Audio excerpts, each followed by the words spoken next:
I heard a joke once about a man riding through a sewer in a glass-bottom boat. He's drifting through the muck and he's looking down at the sludge beneath the glass, and he tells himself, sure, I might be in this shit, but I'm clearly above it. It's a funny image, and it also is the current operating strategy of the moderate American Christian. Right now, we are watching a political movement try to drag this country towards theocracy. And we see laws being written to force scripture into schools and pulpits turning into campaign HQs. And the people I know, the people I love, who are decent, faithful Christians, look at this Christian nationalist movement and they say, that's not real Christianity. That's not me. And they think because they aren't actively shoveling the sludge that they aren't part of the sewer. But here's the hard truth I need to tell my believing friends today. You are in the boat. The smell is getting on you. And if you don't start paddling, you're going to go down with the rest of them. All right, thanks for tuning in. I'm Mike Smithgull, the unelected mayor of Atheistville, and this is today's Mic Drop. I never thought I'd be the one sitting here defending the reputation of Christianity. Almost everyone I have ever known or loved is a Christian. My family, my friends, the people I grew up with, these are good people. They view their faith as a source of comfort and charity and personal guidance, and I support their right to believe it. I may not share their belief, but I will fiercely defend their right to hold it. But right now, the label Christian is being hijacked. It's being trademarked by a political faction that doesn't care about charity or comfort. They care about power. They care about dominion. And they're rewriting the definition of your faith to mean compliance with a specific political agenda. And the awkward reality is that I, the guy who doesn't believe in God, seems to be more concerned about the sanctity of your church than you are. And I'm out here saying, hey, maybe don't use the Bible as a bludgeon. Meanwhile, good Christians are sitting quietly in the pews, hoping that if they ignore the extremists will just go away. Let's start with the logic that we use for other institutions. When a police officer abuses their power, we instantly hear the immediate defense of, it's just one bad apple. Don't let the actions of one ruin the reputation of the force. When a priest or a pastor is caught in a horrific scandal, we hear the same thing. It's not the church. That's just a bad actor. So don't paint the whole institution with that brush. I understand that instinct. It's defensive. You want to protect the thing that you love. But here's the other side of that coin.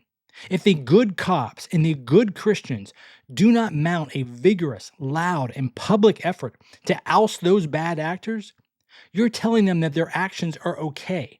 Silence is not neutrality. Silence is consent. And if you're a good Christian, and if you see someone using your cross to justify hate or exclusion or the dismantling of democracy, your opposition should be louder than mine, much louder. Because when I criticize Christian nationalism, I'm easily dismissed. I'm just the atheist guy. Of course Mike hates it. He hates God. That's what they say.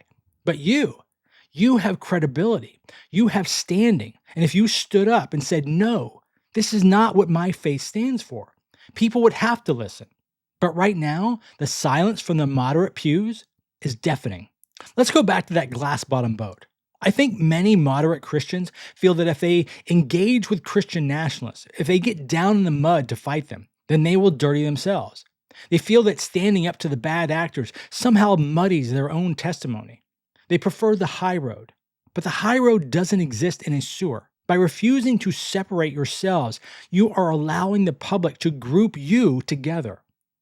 When the world sees Christians banning books, or Christians stripping rights away from women, or Christians calling for the execution of political rivals, they don't see the nuance. They don't see the glass bottom of your boat. They just see the sewer. You think you are staying above the fray, but in reality, you're letting the extremists paint your house. And let me tell you, that stain doesn't wash out. All right, quick pause. If you haven't subscribed yet, I would love to have you join the community here at Atheistville.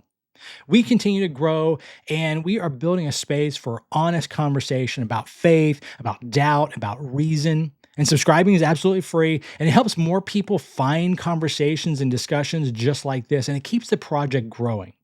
And I want to ask you to do one more thing.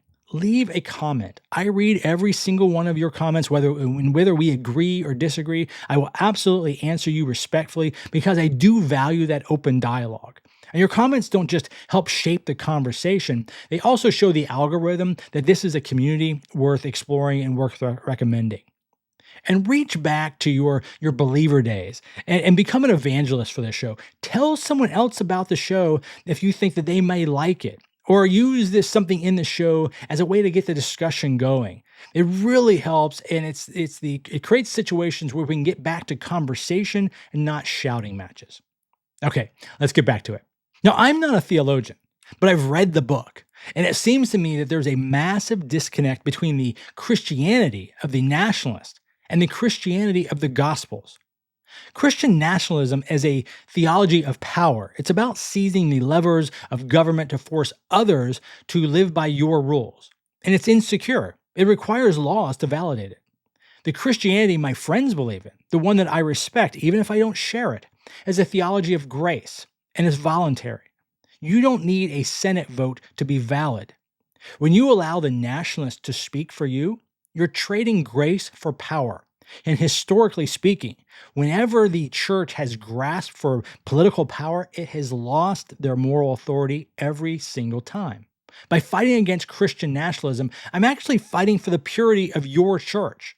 And I'm fighting for the government that leaves you alone to worship how you see fit. And I'm fighting for a society where your faith is a choice, not a mandate. And I have to ask, why, between you and I, am I the only one fighting for this?